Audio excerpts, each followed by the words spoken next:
90 के दशक में बोकारो जिले में लगातार एक सेना की चर्चा हुआ करती थी, जिस सेना का नेतृत्व स्वर्गीय दुर्गा सोरेन किया करते थे। जी हाँ, हम बोकारो विधानसभा की चर्चा कर रहे हैं, जहां पर स्वर्गीय दुर्गा सोरेन ने एक सेना तैयार किया था। धीरे धीरे समय बीतता गया और दुर्गा सोरेन के स्वर्गवास के बाद सेना का नामो निशान मिट गया। लेकिन वक्त बदला और सेना की फिर से तैयारी की गई, जिसका नेतृत्व इस बार दुर्गा सोरेन की बड़ी बेटी जय श्री कर रही हैं। तो इस समय वो खुद बोकारो आई हुई हैं और उनके पार्टी में कई लोग आज शामिल हुए हैं। हमारे साथ बात करने के लिए मैडम खुद है। मैडम, पहले बहुत बहुत स्वागत हो बोकारो में। धन्यवाद। पर आपके पिता ने बहुत लंबे समय तक संघर्ष किया है, उस जगह पर आकर पहले कैसा महसूस हो रहा है, पहले ये बताइए। ये जगह बोकारो तो एकदम घर जैसा ही है। मैं भी यहीं पली बड़ी हूँ, यहाँ मैं पढ़ाई भी यहीं करती थी। फिर बाद में जब वो चले गए तो हम भी यहाँ से दूर हो गए पूरी फैमिली के साथ, पर अब वापस आ जाएंगे। मतलब जैसे कि पहले आप यहाँ पर रहा करते थे तो आपकी एक पहचान थी कि दुर्गा सोरेन की बेटी है, वो पढ़ने जा रही है, या अब फिर इसी शहर में नेता बन के वापस लौटी है, तो कैसा? मेरे को तो ऐसा मेरे को बहुत अच्छा लग रहा है कि मैं मेरे पापा के दिखाए हुए रास्ते पे ही चल रही हूँ, क्योंकि उसकी वजह से मुझे उनके प्रति और करीब महसूस होता है। ऐसे मुझे ऐसा लगता है वो मेरे साथ है, क्योंकि वो अगर देखते कि मैं भी वही चीज़ करना चाहती हूँ जो वो करना चाहते थे, जो वो यहाँ के लोगों के लिए करना चाहते थे।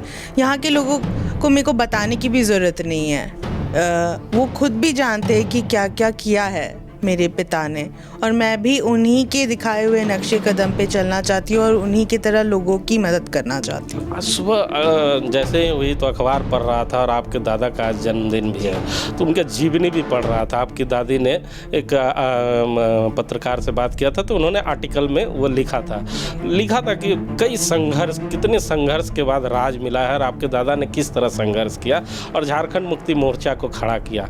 तो इतनी संघर्ष वाली पार्टी के होने के बावजूद भी आपको दुर्गा सेना का गठन करना पड़ा, आखिर ऐसी कौन सी मजबूरी आ गई? दुर्गा सोरेन से देखिए, मैं जेएमएम की तरफ से भी कर सकती थी, लेकिन मैं ये चीज़ मेरे और मेरे पिता, ये चीज़ हम दोनों के लिए कुछ पर्सनल चीज़ें हैं, तो मैं ये उनके तरीके से ही करना चाहती थी, उन पे ही फोकस करके करना चाहती थी। और रही बात बाबा की, तो बाबा तो दिशोम गुरु है ही, उन्होंने ही संघर्ष करके मेरे पिता के साथ ये झारखंड राज्य हम सबको दिया है। अब इस राज्य का, अगर हम इस राज्य के लिए कुछ अच्छा करना चाहते तो हमें एकता बना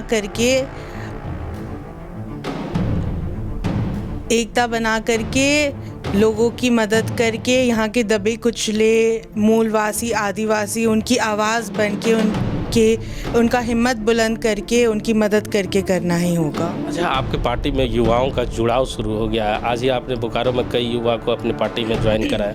लोगों की इच्छा होती है कि जब किसी पार्टी में जाएं तो उस पार्टी से हमें चुनाव लड़ने का भी मौका मिले।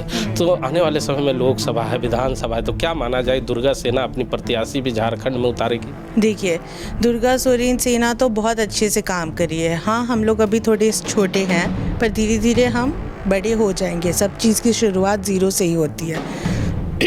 और जिस हिसाब से हम जैसे मेरे पापा के रास्ते पे ही चलते हैं, तो जिस तरह से पापा ने सबकी मदद की, किस तरह से लोगों के लिए आवाज़ उठाया, किस तरह से बहुत सारी अधिकारी लोग थे जो भ्रष्ट थे, उनके प्रति भी आवाज़ उठाया, तो उसी तरह हम लोग काम करेंगे। और मुझे यकीन है कि लोग भी हमसे उसी हिसाब से जुड़ेंगे। बोकारो में दुर्गा सोरेन के चाहने वाले बहुत सारे लोग हैं, तो क्या माना जाए, अब आपका आगमन नए साल में हो गया है, तो ऐसे पुराने लोग जो दुर्गा सोरेन को अपने दिल में रखा करते हैं, उनको आप अपनी पार्टी में जोड़ने का काम करें? जी प्लीज़, हम तो उन सब से मिलना चाहते हैं। हमें बताइए कि पापा क्या करते थे, कैसे करते थे, क्योंकि हम लोग तो उनको पापा की तरह देखे हैं, लेकिन एक दोस्त या एक समाज सेवा करने वाले उस तरीके से हमने उतना नहीं देखा है। वो एक बहुत वो हम जानना चाहेंगे उनके नज़र से कि वो कैसे थे। कहा जा रहा है कि इस बार जो आगामी झारखंड में लोकसभा का चुनाव है उसमें आप लोग अब सक्रिय राजनीति में हाथ आजमाएंगे। देखते हैं, कुछ कह नहीं सकते। आप खुद से मतलब चुनाव को आने से आपको खुशी? हाँ, चुनाव मतलब बदलाव का टाइम, तो खुशी तो देखना ही, खुश तो लोग होते ही हैं। लोग अगर मौका मिलेगा तो जय श्री दुर्गा सोरेन सेना की तरफ से प्रत्याशी होंगी या झारखंड मुक्ति मोर्चा की प्रत्याशी होंगी या इंडिया गठबंधन की प्रत्याशी होंगी? भाजपा नहीं पूछे आप। हमको नहीं पता, देखना पड़ेगा, देखते हैं। पर झामुमो ही होना चाहिए। होना चाहिए। तो मतलब चुनाव लड़ेंगे, तैयारी कर रहे हैं? हाँ, अगर मौका दिया जाए तो। अच्छा, झारखंड में घूमने का भी आपको मौका मिल रहा है। पहले पापा रहा करते थे, फिर मम्मी रहा करती थी, फिर परिवार के लोग रहा करते थे, अब सफ़र अकेले चल रहा है। तो ये जो सफ़र आप कर रही हैं, झारखंड के कोने कोने में जा रही हैं, दुर्गा सोरेन के नाम को बढ़ा रही हैं और आने वाले समय में चुनाव भी लड़ सकती हैं, तो अब कैसा एहसास लगता है कि पापा कितनी मेहनत किया करते होंगे, दादा कितनी मेहनत किया करते होंगे तब पार्टी खड़ी? मैं तो अभी भी, मेरे को नहीं लगता मैंने उनकी जितना मेहनत किया है। उनकी जितना मेहनत करने के लिए अभी बहुत टाइम मेरे को लग जाएगा, और अगर मैं उनका मतलब कि 1% भी कर देती हूँ ना, वो भी बहुत लगता है। तो उनके जैसा बनना तो बहुत मुश्किल है, पर हाँ, असंभव भी नहीं है। कोशिश करके उस मुकाम तक पहुँच सकते हैं। अच्छा, अंत में इतना पूछना चाहूँगा, लोकसभा का चुनाव आप लड़ेंगे, तय है? हम इसका जवाब नहीं देना चाहते हैं। ठीक है, देखिए शर्मा जी हमारे साथ हैं, वरिष्ठ पत्रकार हैं। सर, आपका भी कोई प्रश्न? जी बिल्कुल, मैं जानना चाहूँगा इनसे, इन्होंने जो सुगबुगाहट दिखाई है और जो कयास लग रहा है उसके आधार पर जो चुनाव की बात आएगी लोकसभा की और विधानसभा की, तो जब भी लोकसभा या विधानसभा चुनाव की बात आएगी तो कार्यकारी अध्यक्ष अभी झारखंड मुक्ति मोर्चा के खुद मुख्यमंत्री जी हैं, तो मुख्यमंत्री की तरफ से क्या इनको कोई बातचीत उनसे हुई है चुनाव को लेकर? जी, अभी आप जैसे देख सकते हैं कि चुनाव को लेकर हमारी कोई उतनी बातचीत तो नहीं हुई है, क्योंकि अभी बहुत मुश्किल दौर से गुज़र रहा है जेएमएम, क्योंकि जो सेंट्रल गवर्नमेंट है उन्होंने बहुत प्रॉब्लम्स क्रिएट किए हैं। इनके काम में भी बहुत बाधाएं डालने की कोशिश की है, तो अभी उस पे ज़्यादा व्यस्त है वो। अच्छा, अंत में बोकारो में जो आपके पापा के चाहने वाले हैं उनसे क्या अपील करना चाहेंगे आप?